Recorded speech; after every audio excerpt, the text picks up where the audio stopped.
අද අපි මේ වීඩියෝ එකෙන් කතා කරමු ශ්‍රී ලංකා දුම්රිය දෙපාර්තමේන්තුවේ රැකියා බැර්තු ගැන. ශ්‍රී ලංකා දුම්රිය දෙපාර්තමේන්තුවේ දුම්රිය ස්ථානාධිපති තනතුර සඳහා බඳවා ගැනීමේ විවෘත තරඟ විභාගය සඳහා තමයි මේ විදිහට ආයුධම් පත්‍ර කැඳවලා තියෙන්නේ. එතකොට මේ තනතුරු ස්ථිර සහ විශ්‍රාම වැටුප් සහිත තනතුරු. සම්පූර්ණ රැකියා විස්තරය සමග ආයුධම් පත්‍ර ලබා ගන්න කොහොමද? නිවැරදිව ආයුධම් කරන්නේ කොහොමද කියන එක වීඩියෝ එක අතරතුරදී අපි කතා කරමු. එහෙනම් අපි යමු වීඩියෝ එකට.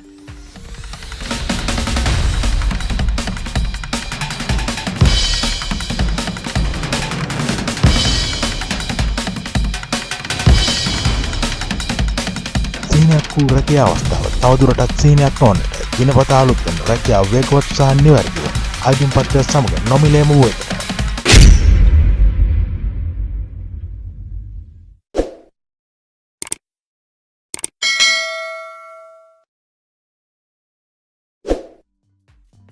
රැකියා විස්තරය මුලින්ම සඳහන් කරලා තියෙනවා ශ්‍රී ලංකා දුම්රිය දෙපාර්තමේන්තුව. දුම්රිය දෙපාර්තමේන්තුවේ දුම්රිය ස්ථානාධිපති තුන්වෙනි ශ්‍රේණිය සඳහා බඳවා ගැනීමේ විවෘත ලිඛිත තරඟ විභාගය 2025 කියලා මුලින්ම සඳහන් කරලා තියෙනවා විභාගය පවත්වන විභාග මධ්‍යස්ථාන පිළිබඳව. පහත් සඳහන් කරලා තියෙන පළවෙනි උපලේඛනය කියන කොටසේ විභාග මධ්‍යස්ථාන වලට අදාළ නගරය සහ නගර අංකය සඳහන් කරලා තියෙනවා. එතකොට මේ සඳහන් කරලා තියෙන නගරයක් තමයි ඔයාලට විභාගය සඳහා පෙනී සිටීමට තෝරගන්න වෙන්නේ. ඒ වගේම ආයුධම් පත්‍රයේදී මේ විදිහට නගරයක් තෝරගත්තට පස්සේ ඒ ඉල්ලුම් කරපු නගරය ඔයාලට පසුව වෙනස් කරන්න ඉඩ ලබා දෙන්නේ නැහැ කියලාත් පැහැදිලිවම සඳහන් කරලා තියෙනවා. හරි, මේක තමයි පළවෙනි උපලේඛනය කියලා සඳහන් කරලා තියෙන්නේ. මේකෙදි ඔයාලට අදාළ නගරය සහ නගර අංකය බලා ගන්න පුළුවන්. ඊළඟට මේ ආයුධම් පත්‍ර කැඳවන තනතුරේ නිවැරදි නම සඳහන් කරලා තියෙනවා. දුම්රිය ස්ථානාධිපති තුන්වන ශ්‍රේණිය කියන තනතුරට තමයි මේ ආයුධම් පත්‍ර කැඳවන්නේ. ඊළඟට මේ තනතුරේදී ඔයාලට මොකද්ද කරන්න තියෙන්නේ කියන එක එහෙමත් නැත්නම් රාජකාරී ස්වභාවය පිළිබඳව සඳහන් කරලා තියෙනවා. දුම්රිය ස්ථානයන්හි කාර්යයට අදාළව දුම්රිය සාමාන්‍ය අධිකාරිගේ නියෝජිතයා ලෙස කටයුතු කිරීම තමයි ප්‍රධාන වශයෙන් ඔයාලට කරන්න තියෙන්නේ. එතකොට මේ යටතේ පිරිස් පාලනය, මූල්‍ය හා වාණිජ කටයුතු, සම්බන්ධීකරණ කාර්යයන්, මෙහෙයුම් කටයුතු, ප්‍රවේශ පත්‍ර හා ගිණුම් කටයුතු ඇතුළු කාර්යයන් සහ තීක්ෂණ කාර්යයන් තමයි ඔයාලට කරන්න තියෙන්නේ. ඊළඟට මේ තනතුරේ වැටුප් පරිමාණය පිළිබඳව සඳහන් කරලා තියෙනවා. දුම්රිය ස්ථානාධිපති තුන්වන පෙළ සඳහා වන වැටුප් පරිමාණය තමයි මේ සඳහා හිමි වෙන්නේ. මේ වැටුප් පරිමාණය මේ විදිහට පහලින් සඳහන් කරලා තියෙනවා. හරි, ඊළඟට අපි බලමු මේ සඳහා අවශ්‍ය අධ්‍යාපන සුදුසුකම් මොනවද කියන එක ගැන. මව් භාෂාව හා ගණිතය සහ තවත් විෂයන් දෙකකට සම්මාන සාමාර්ථ සහිතව එක් වරකදී විෂයන් 6කින් අපොස සාමාන්‍ය පෙළ විභාගයේ සමත්වීම සහ සාමාන්‍ය පොදු පරීක්ෂණය හැර විෂයන් 3කින් උසස් පෙළ විභාගයේ සමත්වීම. එතකොට අධ්‍යාපන සුදුසුකම් විදියට මේකදී ඉල්ලලා තියෙන්නේ සාමාන්‍ය පෙළ විභාගය සහ උසස් පෙළ විභාග ප්‍රතිඵල විතරයි. හරි, ඊළඟට මේ සඳහා අවශ්‍ය කායික සුදුසුකම් ටික සඳහන් කරලා තියෙනවා. පළවෙනි එක තමයි දිවයිනේ ඕනෑම ප්‍රදේශයක සේවය කරන්න හැකියාව තියෙන්න ඕන. ඊළඟට තනතුරේ රාජකාරී හොඳින් ඉටු කිරීම සඳහා ප්‍රමාණවත් ශාරීරික සහ මානසික යෝග්‍යතාවයකින් යුක්ත වෙන්න ඕන. ඒ වගේම උසාඩි 5යි අඟල් 4කට සහ පපුව අඟල් 32කට නොඅඩු වෙන්න ඕන.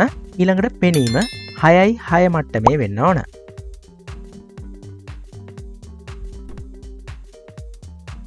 ඊළඟට මේ සඳහා අවශ්‍ය වෙනත් සුදුසුකම් සඳහන් කරලා තියෙනවා. පළවෙනි එක ශ්‍රී ලාංකික පුරවැසියෙක් වෙන්න ඕන. ආයුධම්කරුවන් විශිෂ්ට චරිතයකින් යුක්ත වෙන්න ඕන. ඊළඟට මේ සඳහා බඳවා ගන්නේ පිරිමි ආයුධම්කරුවන් විතරයි කියලාත් සඳහන් කරලා තියෙනවා.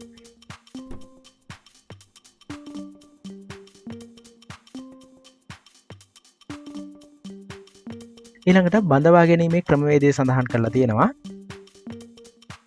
අපි කලින් කතා කරපු සුදුසුකම් තියෙන ආයුධම්කරුවන්ට විවෘත ලිඛිත තරඟ විභාගයක් පවත්වලා ඒකේ ලබා ගන්න ලකුණු අනුපිළිවෙල මත තමයි මේ තනතුරු ලබා දීම සිදු කරන්නේ.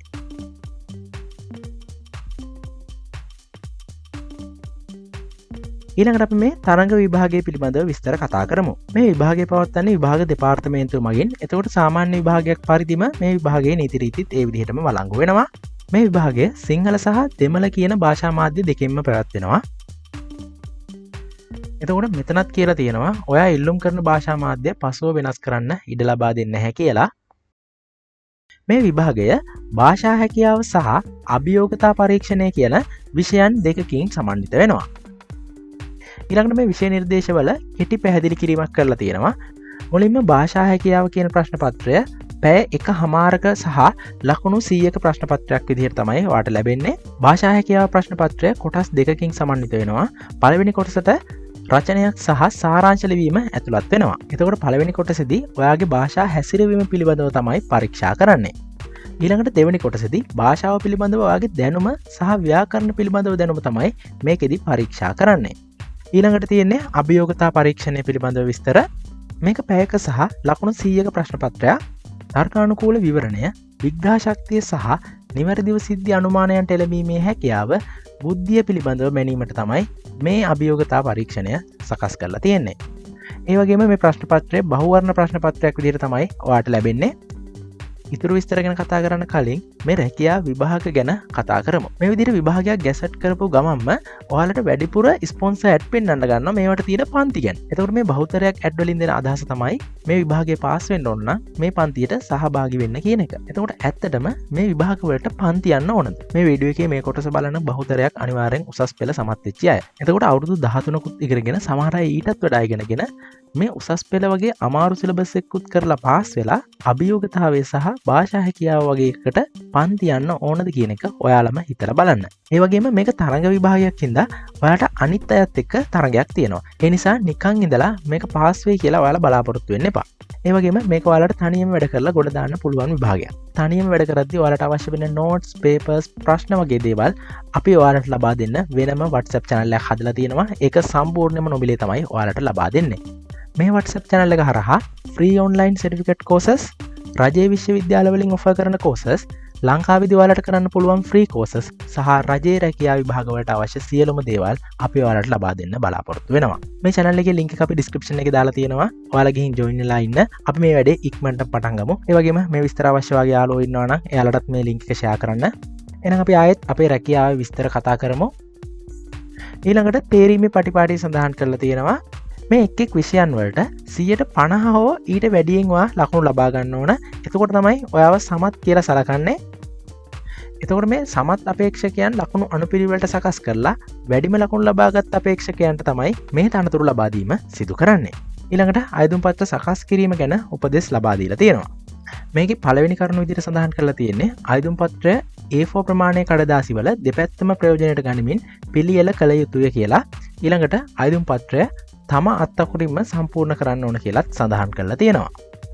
මෙතනදි මට ඔයාලට කියන්න ඕන විශේෂ දේ තමයි සමහර අය වැරදියට හිතන් ඉන්නවා මොකක් හරි රාජ්‍ය ආයතනයකින් මේ විදිහට අයදුම් පත්‍ර කැඳෙව්වට පස්සේ එයාලා ඔයාලට අයදුම් පත්‍රයක් ලබා දෙන්න ඕන කියලා හිතාගෙන ඉන්නවා.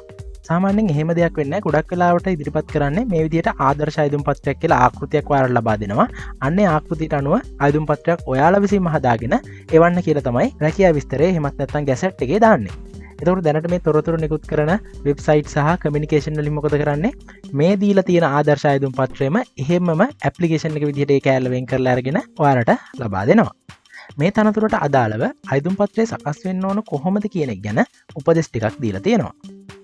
පළවෙනි පිටුවට 1 සිට 5 දෙක කරුණුද, දෙවෙනි පිටුවට 6 සිට 9 දෙක කරුණුද, තුන්වෙනි පිටුවට 10 සිට 11 දෙක කරුණුද, හතරවෙනි පිටුවට 12 සහ 13 කියන කරුණු ඇතුළත් වෙන්න ඕන කියලා මේකෙදි පැහැදිලිවම සඳහන් කරලා තියෙනවා. එතකොට මේ කියන ආකාරයේ අයදුම් පත්‍රයකින් නැතුව වෙනත් ආකාරයේ අයදුම් පත්‍රයකින් ඔයා අයදුම් කරොත් ඔයාට මොන සුදුසුකම් තිබ්බත් ඔයාගේ අයදුම් පත්‍රය රිජෙක්ට් වීමේ හැකියාව තියෙනවා. ඒ නිසා ඔයා rajayjobs.com එකකින් නැතුව වෙනත් වෙබ්සයිට් වලින් මේ අයදුම් පත්‍ර ලබා ගන්නවා නම් එහෙම නැත්නම් යාළුවන් ෂෙයා කරන අයදුම් පත්‍ර මගින් අයදුම් කරනවා නම් මේ කරුණු ගැන විශේෂයෙන් සැලකිලිමත් වෙන්න. හරි මේ දකුණු පැත්තේ දාලා තියෙන්නේ මේ තනතුරට අදාළව ලංකාවේ ප්‍රසිද්ධ වෙබ් අඩවියකින් දාලා තිබ්බ ඇප්ලිකේෂන් එක. බලන්න මේකේ ලබා දීලා තියෙන උපදෙස් වලට කිසිම ආකාරයකින් ගැලපෙන්නේ නැති විදිහට තමයි මේ අයදුම් පත්‍රය නිකුත් කරලා තියෙන්නේ. එතකොට මේ වගේ අයදුම් පත්‍ර වලින් ඔයා අයදුම් කරනවා නම් ඔයාගේ අයදුම් පත්‍රය රිජෙක්ට් වීමට බොහෝ ඉඩකඩක් තියෙනවා. ඔයාලා අයදුම් කරන්නේ නිවැරදි අයදුම් පත්‍රය භාවිතා කරලාද කියන එක ගැන හොයලා බලන්න ඔයාලට අනිවාර්ය වගකීමක් තියෙනවා. ඒතර මම මේක කියන්නේ හේතුව තමයි මම මේ දවස් ටිකේම දැක්කා තනතුරු වලට අදාළ නොවන ඇප්ලිකේෂන් එහෙට මෙහෙට ෂෙයා වෙනවා. ඒකයි මේ ටික කියන්න හේතු උනේ.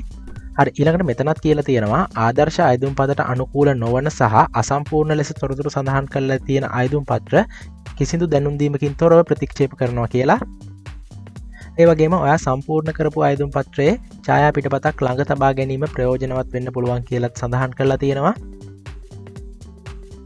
ඊළඟට විභාග ගාස්තුව පිළිබඳව සඳහන් කරලා තියෙනවා. විභාග ගාස්තුව රුපියල් 1200යි. එතකොට මේ මුදල විභාග කොමසාරිස් ජෙනරාල්ගේ ආදායම් ශීර්ෂ 20.03ට බැර වෙන විදිහට දිවයිනේ ඕනෑම තැපැල් කාර්යාලයක් මගින් ඔයාට ගෙවීමේ හැකියාව තියෙනවා.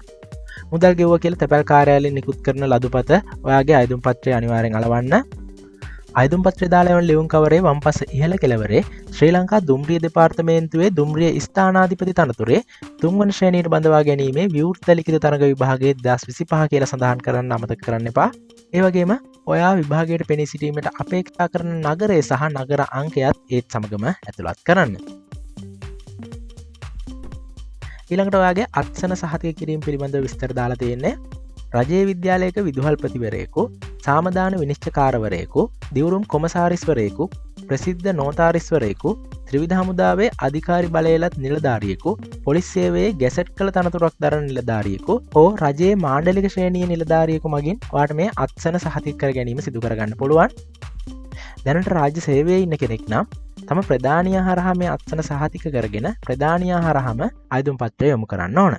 එතකොට මේ කොටසෙන් සඳහන් කරලා තියෙන ඇඩ්මිෂන් එක ලබා ගන්න ආකාරය සම්බන්ධයෙන් ඔයාලා අපේ WhatsApp Messenger Telegram channel වලට join වෙලා ඉන්න. අපි අදාළ කාලය වෙද්දී ඒ හරහා ඔයාලව දැනුවත් කිරීම සිදු කරන්නම්. මේක විභාග දෙපාර්තමේන්තුව මගින් පවත්වන විභාගයක් නිසා සාමාන්‍ය විභාග නීති රීති ඒ විදිහටම වළංගු වෙනවා. විභාගයේදී ඔයාගේ අනන්‍යතාවය තහවුරු කරන්න ජාතික හැඳුනුම්පත වළංගු විදේශ ගමන් බලපත්‍රය හෝ රියදුරු බලපත්‍රය භාවිතා කරන්න පුළුවන්. ඊළඟට සේවා කොන්දේසි සඳහන් කරලා තියෙනවා. මේ තනතුරට බඳවා ගන්න නිලධාරීන්ට වසර 3ක පරිවාස කාලයකට යටත් වෙන්න වෙනවා. ඒ වගේම තනතුරට පත් වූ දින සිට වසර 3ක් ඇතුළත පළවෙනි කාර්යක්ෂමතා කඩයින් පරීක්ෂණයෙන් සමත් වෙන්න වෙනවා. පරිවාස කාලය ඇතුළත දුම්රිය ආදර්ශ පාසලේ මාස 6ක පුහුණුවක් ලබා දෙනවා. පුහුණුව අවසානයේ පවත්වන පරීක්ෂණයෙන් සමත් වෙන්න ඕන. ඊළඟට සේවයේ නියුක්ත කිරීමේ කොන්දේසි සඳහන් කරලා තියෙනවා. මෙම තනතුර ස්ථිරයි විශ්‍රාම වැටුප් සහිතයි කියලා සඳහන් කරලා තියෙනවා. ඒ වගේම සේවයට බැඳුනට පස්සේ රාජ්‍ය භාෂා ප්‍රවීණතාවයත් ලබා ගන්න ඕන. ඊළඟට අපි බලමු මේ සඳහා අයදුම් පත්‍ර ලබා ගන්නේ කොහොමද සහ අයදුම් කරන්නේ කොහොමද කියන එක ගැන. මේකට ඔයා www.rajayjobs.com එකට එන්න. එහෙමත් නැත්නම් ඔයා Google එකේ රජය ජොබ්ස් කියලා සර්ච් කරගන්න. ඒන පළවෙනි රිසල්ට් එක ක්ලික් කරලා ඔයාට මේ වෙබ්සයිට් එකට එන්න පුළුවන්. මේ වෙද්දී නම් ශ්‍රී ලංකා දුම්රිය දෙපාර්තමේන්තුව කියන පෝස්ට් එක ඉහළින්ම තියෙනවා. සමහර විට ඔයා එන දවස් වෙද්දී මේ පෝස්ට් එක පහළට ගිහින් තියෙන්න පුළුවන්. මොකද අපි දිනපතා අලුතෙන් පෝස්ට් දාන නිසා. එහෙම වුණොත් ඔයා මේ පෝස්ට් එක හොයාගෙන ක්ලික් කරගන්න. මේ වීඩියෝ එකේ ඩිස්ක්‍රිප්ෂන් එකේ හරි අපේ WhatsApp group එකේ හරි දාලා තියෙන link එක ක්ලික් කරලා આવොත් ඔයාලට කිසිම ගැටලුවක් වෙන්නේ නැහැ. කෙලින්ම මෙතෙන්ට බෙන්න පුළුවන්. හරි ඔයා මේ page එකට ආවට පස්සේ මේ page එකේ පහළට එන්න. පහළට ආවට පස්සේ closing date එක එහෙම දාලා තියෙනවා. ඊළඟට full details button එක ක්ලික් කරලා ඔයාලට මේ රැකියාව විස්තරය කියව ගන්න පුළුවන්. අනිවාර්යෙන් apply කරන්න කලින් මේ විස්තර ටික කියව ගන්න. ඊළඟට application කියලා තියෙන තැන button එක ක්ලික් කරලා ඔයාලට මේ application එක download කරගන්න පුළුවන්. ඊළඟට age calculator එකක් දාලා තියෙනවා. ඔයාලට මේක ඉදිරියට application එක පුරවද්දී අවශ්‍ය වෙනවා. ඊළඟට join WhatsApp channel කියලා button තුනක් තියෙනවා. පළවෙනි එක රජයේ jobs channel එක, දෙවෙනි එක කොළඹ jobs channel එක, තුන්වෙනි එක රජයේ රැකියා විභාග සහ පාඨමාලා සඳහා තියෙන channel එක. එතකොට මේ channel එක හරහා තමයි අපි notes papers ලබා දෙන්නේ. මේ විදිහට අයදුම් පත්‍ර කැඳවලා තියෙන්නේ දුම්රිය ස්ථානාධිපති තනතුරේ පුරප්පාඩු 106ක් සඳහා. මේ සඳහා අයදුම් කරන්න 2025 7/14 වෙනිදාට ඔයාගේ වයස අවුරුදු 18ට වැඩි සහ 30ට නොවැඩි වෙන්න ඕන. ඒ කියන්නේ ඔයාගේ උපන්දිනය 2007 7/14 සහ 1995 7/14 අතර වෙන්න ඕන. මේ තනතුර සඳහා අයදුම් පත්‍ර බාර ගන්න අවසාන දිනේ වෙන්නේ 2025 7/14 වෙනිදා. ඒ වගේම මේ විභාගය 2025 සැප්තැම්බර් මාසයේදී පැවැත්වෙනවා කියලා සඳහන් කරලා තියෙනවා. ඔයාගේ නිවැරදිව සම්පූර්ණ කරගත්ත අයදුම් පත්‍රය විභාග කොමසාරිස් ජෙනරාල් ශ්‍රී ලංකා විභාග දෙපාර්තමේන්තුව ආයතනික විභාග සංවිධාන ශාඛාව තැපැල් පෙට්ටිය 1503 කොළඹ කියන ලිපිනයට ලියාපදිංචි තැපෑලෙන් එවන්න ඕන. ඔයාලට මේ සම්බන්ධයෙන් මොනවා හරි ගැටලුවක් ඇති වුණොත් කමෙන්ට් එකක් දාන්න. එහෙමත් නැත්නම් ඩිස්ක්‍රිප්ෂන් එකේ අපේ FB page එකේ link එක දාලා තියෙනවා. ඒකට මැසේජ් එකක් දාන්න. ඒ වගේම අමතක නොකර රජයේ jobs, කොළඹ jobs සහ free courses channel වලට වෙන වෙනම join වෙන්න. මේ වීඩියෝ කාට වැදගත් වුණා නම් like එකක් දාන්න. ඒ වගේම ප්‍රශ්න තියෙනවා නම් කමෙන්ට් එකක් දාන්න. අනිවාර්යෙන් channel එක subscribe කරන්න, bell icon එක press කරන්න. එහෙනම් අපි අලුත් වීඩියෝ එකකින් ආයෙත් හම්බෙමු. හැමෝටම සුබ දවසක්.